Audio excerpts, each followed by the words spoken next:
50대, 60대의 노후 악착같이 안 살아도 됩니다. 3억 집 한 채만 있으면 노후 걱정 없습니다. 국내 최초 자산 수명 간편 계산기. 조선일보 독자에게 무료 제공합니다. 노후 준비 불안하면 확인하세요. 숨만 쉬고 살아도 월 200은 순삭인데 지금 통장에 있는 현금만 갖고 퇴직해도 될지 걱정입니다. 젊을 때 더 열심히 모아둘 걸 후회도 되네요. 50대 회사원 이모 씨. 노후 자금이라고 하면 막연히 불안해하는 사람들이 많다. 100세 시대라고 하는데 모자라면 어떡하지? 자식한테 손 벌리지 않고 살 만큼 충분할까? 하고 걱정하는 것이다. 중산층의 노후 준비 불안감은 설문조사에서도 뚜렷하게 나타난다. 14일 본지가 SMCN듯이 설문조사 플랫폼인 틸리언 프로에 의뢰해 성인 5,023명을 대상으로 조사한 결과에 따르면 노후 준비가 어느 정도 되어 있느냐는 질문에 부족하다는 응답이 42.9%로 가장 많았다. 전혀 안 되어 있다고 응답한 비율도 17.9%에 달했다. 우리나라 국민 10명 중 6명은 노후 준비가 부실하다고 생각하며 인생 후반전을 암담하게 여기고 있다. 김진웅 NHWM 마스터즈 수석 전문위원은 일부 예비 은퇴자들은 노후 준비가 객관적으로 전혀 부족하지 않은데도 근거 없는 두려움과 불안감에 시달린다면서 구체적으로 은퇴 설계를 해서 보여주면 그제서야 내 노후 준비가 생각보다 나쁘지 않네 하면서 얼굴 표정이 달라진다고 말했다. 빈손 은퇴 공포 없애려면 인생 후반기는 수중에 돈이 있느냐 없느냐에 따라 삶의 질이 달라진다. 그런데 은퇴 자산 준비는 내가 어떤 수준의 노후 생활을 꿈꾸는지에 따라 달라진다. 즉, 노후 준비는 어디에서 살 것인지, 생활비는 얼마나 쓸 것인지, 은퇴 소득원은 충분한지 등 여러 조건에 따라 격차가 커진다.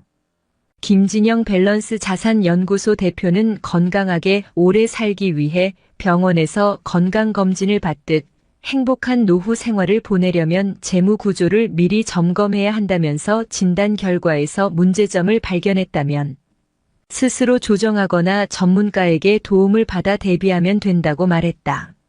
안정적인 노후 생활을 보내기 위한 핵심 원칙은 나의 자산 수명을 신체 수명과 균형을 이뤄 탄탄하게 유지하는 것이다. 자산 수명이란 나의 은퇴 자산이 유지되는 기간을 말한다. 쉽게 말하면 은퇴 후에 자식이나 주변에 손 벌리지 않고 부부가 자립해서 생활할 수 있는 기간이다. 가령 은퇴 자산 6억 원인 사람이 60세에 은퇴해 매달 500만 원씩 쓴다면 10년 후 통장 잔액은 0원이 된다.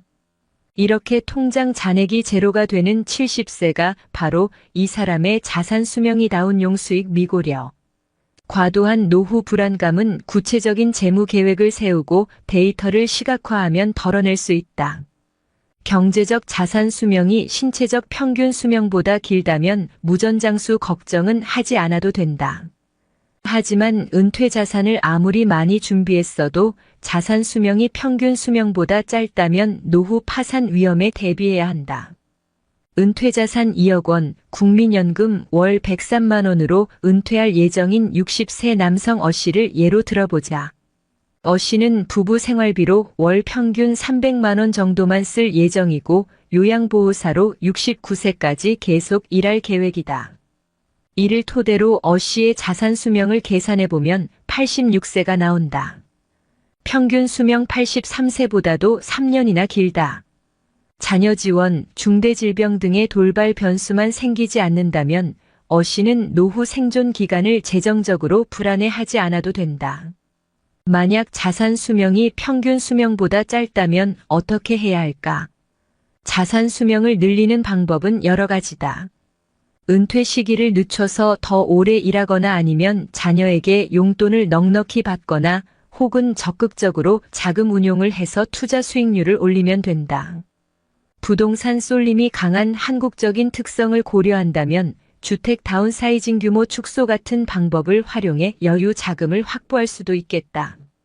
노후 생활비를 줄이는 것도 자산 수명을 늘리는 묘수이지만 가계의 소비 성향을 줄이는 것은 굉장히 어렵다는 점은 알아둬야 한다. 내 손으로 직접 하는 셀프 은퇴 설계. 그렇다면 내 자산 수명은 어떻게 계산해야 할까? 연금과 현금, 은퇴 시기, 운용 수익률 등을 전부 고려해서 계산해야 하기 때문에 일반인에겐 쉽지 않은 작업이다.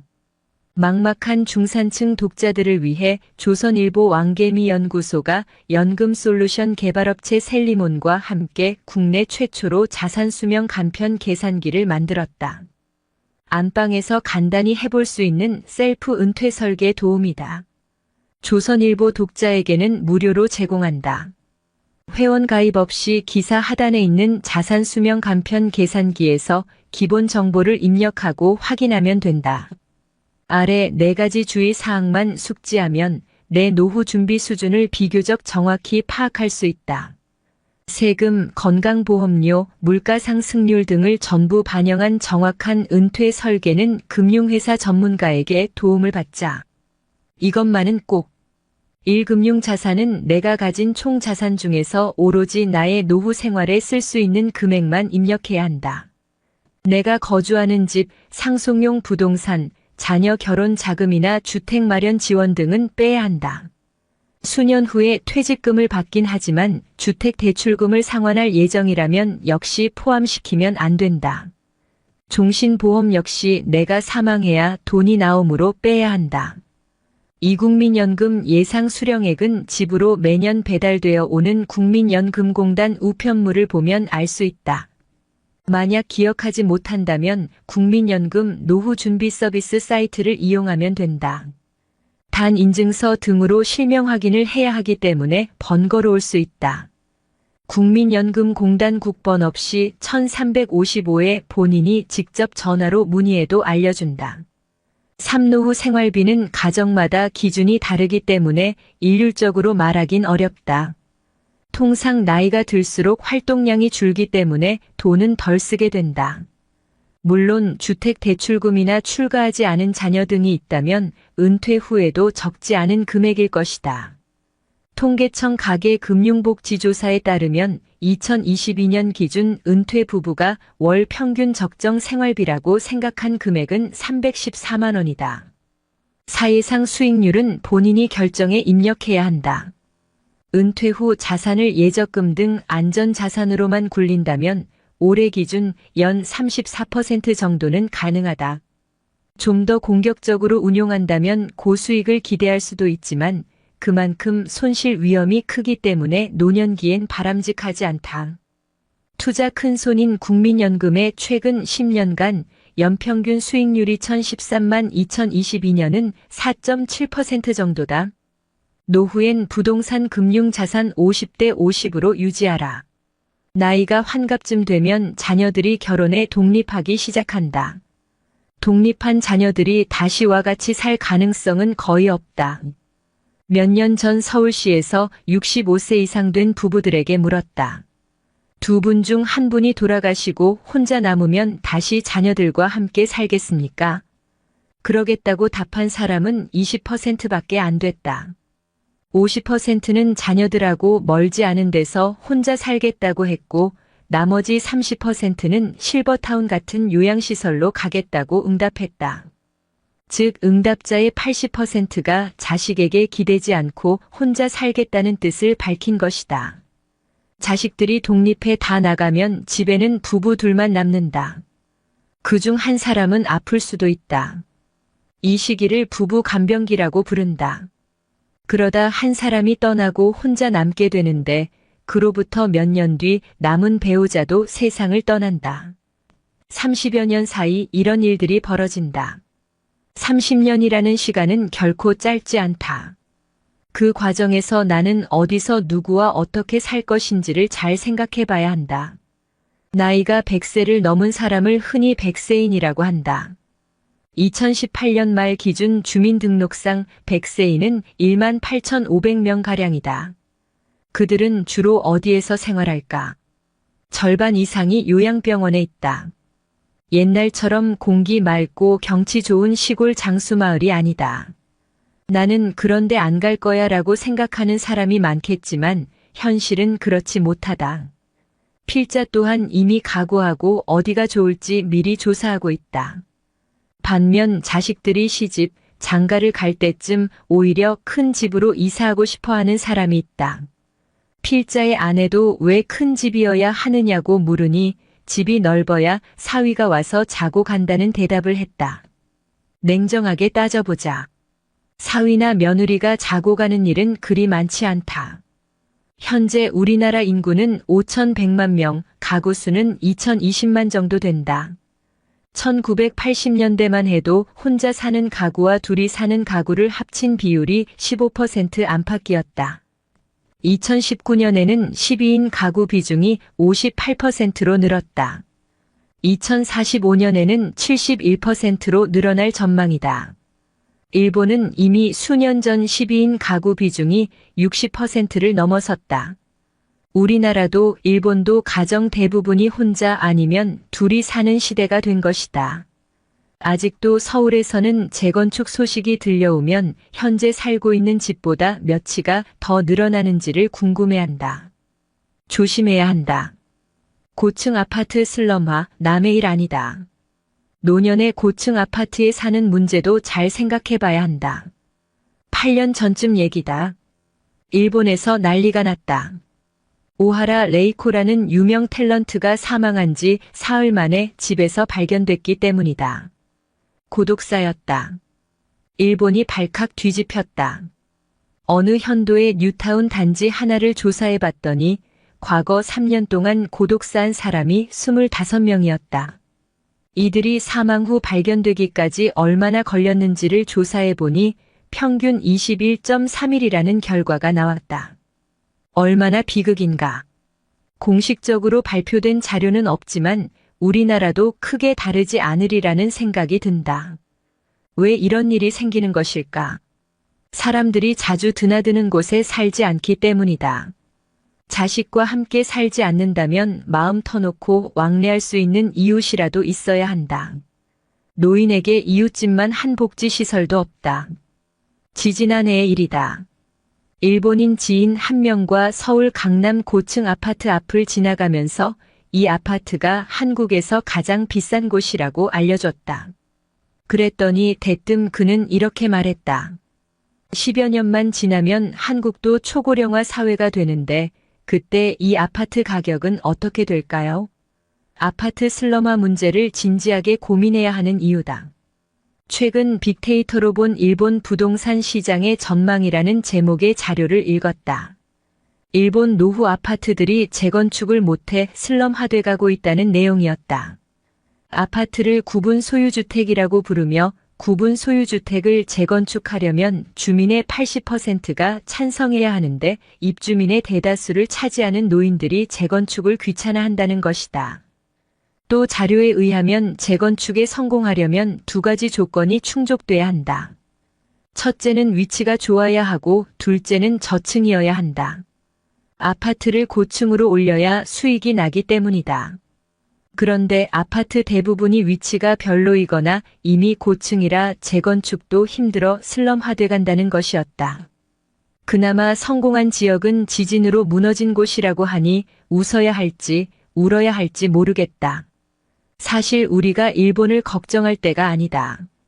일본의 아파트 슬럼화 문제가 아무리 심각하다고 해도 전체 주택 중 아파트 비율은 10%가량밖에 안 된다. 반면 한국은 어떤가? 전체 주택에서 아파트 비율이 50%가 넘는다. 지금은 아니어도 향후 아파트에 살고 싶어하는 이들의 수요까지 고려한다면 우리나라 아파트 거주 비율은 훨씬 높아질 것이다. 고속도로를 타고 지방 소도시를 지나다 보면 너른 벌판 위에 우뚝 솟아있는 고층 아파트가 보인다. 그때마다 2030년 뒤 우리 후손들이 이 아파트를 처리하려면 얼마나 고생할까라는 노파심이 든다. 요즘 일본은 나이 들어 부부만 남았거나 사별하고 혼자가 됐을 때 병원과 쇼핑시설 등이 가까운 시내에 자리한 5,966이만 1,820평형 소형주택에 사는 게 유행이라고 한다. 그 이유를 곰곰이 생각해 볼 필요가 있다. 1996만 2017년 우리나라 전체 가구 수는 854만으로 늘었다. 그런데 주택은 1074만 가구를 지었다. 전국적으로 보면 공급 과잉이다. 반면 서울 가구 수는 208만으로 늘었음에도 주택은 113만 가구밖에 안 지어졌다.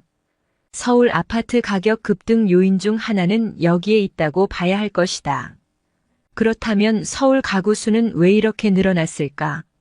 첫째, 1인 가구 증가를 꼽을 수 있다.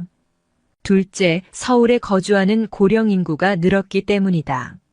나이가 들면 교외로 나가 넓은 집에서 유유자적하며 살 거라고 생각하지만 실상은 그렇지 않다. 도쿄에 사는 노인들도 서울 시내에 사는 노인들도 모두 비록 집은 작지만 역세권에서 살고 싶어 한다. 일자리가 서울 수도권에 몰려 있다는 점도 서울 가구수 증가 원인으로 꼽을 수 있다. 또 지방에서 전세를 살지언정 서울 시내에 똘똘한 한 채를 마련하자는 분위기도 서울 가구수 증가를 부추겼다. 그런데 주택에 대한 장기 수요 전망을 한번 생각해 볼 필요가 있다. 집을 사는 건 주로 젊은 세대다. 미래에셋 투자와 연금센터에서 통계청 자료를 이용해 예측한 바에 따르면 지난 20년 2천만 2020 동안 2030대는 100만 가구가 줄었고 앞으로 20년 2020만 2040 동안 130만 가구가 또 줄어들 것으로 예상된다. 집을 늘려서 이사하는 세대는 주로 자녀가 있는 4050세대다. 지난 20년간 4050대는 260만 가구가 늘었으나 향후 20년 동안에는 190만 가구가 줄어들 것으로 예상된다. 반면 60대 이상 가구는 지난 20년 동안 400만 가구가 늘었고 향후 20년 동안에도 530만 가구가 늘어날 전망이다. 이들은 대부분 이미 집이 있거나 없더라도 살 능력이 안 되는 경우가 많다. 그렇다면 누가 집을 사겠는가? 가구원 수 또한 급속하게 줄어들고 있다. 12인 가구는 지난 20년 동안 680만 가구가 늘었고 앞으로 20년 동안에도 380만 가구가 증가할 것으로 예상된다. 반면 3인 이상 가구는 지난 20년 동안 110만 가구가 줄었으며 향후 20년간 170만 가구가 또 감소한다. 이러한 가구 수와 가구원 수 변화가 2020년 후 우리나라 주택 가격에 어떤 영향을 미칠지 노후 자산관리 관점에서 잘 생각해 봐야 한다. 하우스푸어 덫에 걸리지 않으려면 노후에 주택 가격이 하락해 하우스푸어가 될 가능성도 냉정하게 따져봐야 한다. 영끌이 유행이지만 노후에는 집이 애물단지로 전락할 수 있다는 얘기다. 일본 가계의 평균 저축률 대비 부채율을 연령대별로 살펴보면 부채 비율이 가장 높은 시기는 20, 30대로 179%에 달한다. 그래프 참조. 일본인 대부분이 30년 만기 장기론을 이용해 주택을 구입하기 때문에 집을 산 지 얼마 안 된 20, 30대는 빚이 많을 수밖에 없다. 그래도 젊어서 열심히 빚을 갚다 보면 60대 은퇴 시기에는 빚이 5% 정도밖에 남지 않는다. 하우스푸어가 될 가능성이 크지 않다는 얘기다. 도쿄 근교 수도권의 92.5228평형 아파트에 살고 있는 필자 친구의 사례를 보더라도 그렇다. 그 친구는 해당 아파트를 1984년 우리 돈으로 1억 2천만 원을 주고 샀다. 부동산 붐이 한창 불던 1991년에는 3억 6천만 원까지 올랐다. 현재는 3천만 4천만 원 정도로 떨어졌다. 그럼에도 큰 걱정이 없다. 자식 모두 살 집이 있고 본인은 죽기 직전까지 현재 사는 아파트에서 생활하면 되기 때문이다. 반면 우리나라는 어떤가? 부채 비율이 가장 높은 시기는 30대로 저축 대비 부채율이 131% 정도 된다. 문제는 퇴직할 때가 돼도 빚이 줄어들지 않는다는 점이다. 60대의 저축 대비 부채율은 83%로 빚이 그대로 남아있는 셈이다. 나이가 들수록 집 크기를 늘리고 그때마다 단기 은행 대출을 받기 때문이다. 2020년 후 만약 일본과 같은 주택 가격 하락 현상이 일어난다면 하우스푸어 또한 속출할 것으로 예상된다. 끝으로 한 가지 명심할 게 있다. 나이가 들수록 금융자산 비중을 높여야 한다는 것이다. 60세를 기점으로 부동산과 금융자산이 50대 50을 이루는 게 좋다. 노령에게 주택은 재테크가 아닌 주거수단이 돼야 한다. 그래야만 빚 없이 행복한 노후를 보낼 수 있다. 강창의 대표는 1973년 증권선물거래소에 입사해 대우증권 도쿄사무소장 상무리서치센터장, 현대투자신탁운용 사장, 굿모닝 투자신탁운용 사장을 거쳐 미래에셋금융그룹 부회장 역임. 현재 트러스톤 자산운용 연금교육포럼 대표. 저서로는 당신의 노후는 당신의 부모와 다르다 왜 다수가 있다. 강창의 트러스톤 자산운용 연금포럼 대표.